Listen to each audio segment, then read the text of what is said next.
પણ બેટા બેગ ફાટી ગઈ હોય તો પપ્પાને કહેવાય ને, પપ્પા તને નવી બેગ લઈ આપે. એવા કાંઈ ખોટા ખર્ચા કરવાની જરૂર નથી. થોડીક ફાટી ગઈ છે બેગ તો સાંધીને ચલાવી લેવાય. કાંઈ પૈસા ઝાડ ઉપર નથી ઉગતા. પણ મધુ, તું કેમ આવું બોલે છે? બિચારીની બેગ ફાટી ગઈ છે તો લઈ તો દેવી પડે ને. સાવ ફાટી જાય ને પછી જ નવી બેગ લેવાની, સમજ્યા? અને આલા મમરાલો ભરેલો ડબ્બો ખાઈ લેજે. એલી મધુ, આ છોડીને રોજ તું ડબ્બામાં એકલા મમરા જ દે છે. કોક દે હારું બનાવીને દેતી હો તો. એ બા, આપણે મિલો નથી આવતી ત્યાં રોજ હું કાજુ બદામ ખવડાવું. આપણી ઘરની પરિસ્થિતિ હોય ને એ પ્રમાણે રહેવું પડે, સમજ્યા તમે?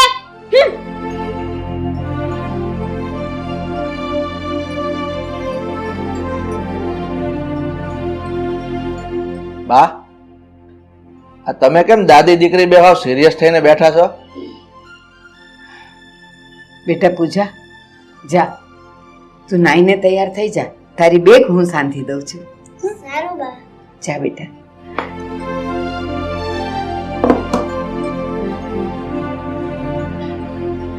બેટા ધનજી, આ કેશવ લગ્ન કરીને મધુને લાવ્યો તો ખરો, પણ એ પૂજા હારે હારું વર્તન નથી કરતી. એની હારે ઓરમાયું વર્તન કરે છે. બા, બધી મને ખબર છે, પણ હવે કરવું હું? નથી આ વહુને કાંઈ કહેવાય એમ, કે નથી આ કેશવને કાંઈ કહેવાતું?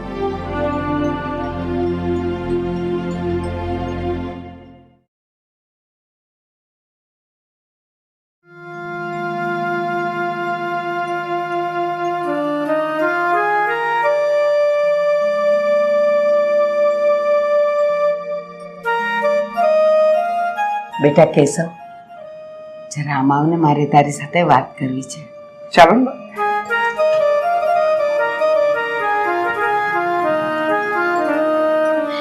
બેટા ઘડીક બેસ ને, મારે તારી સાથે વાત કરવી છે.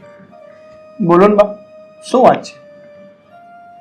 બેટા કેશવ, મધુ છે ને પૂજા સાથે જરાય સારું વર્તન નથી કરતી.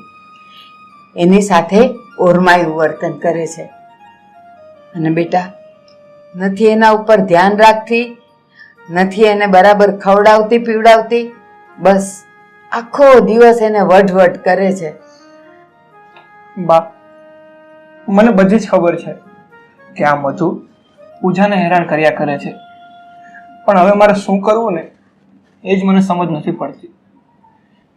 તો બેટા તું બધું જાણે છે તો તું મધુને કંઈક કહેતો હોય તો, એને વટતો હોય તો, કે પૂજા સાથે એ આવું ન કરે.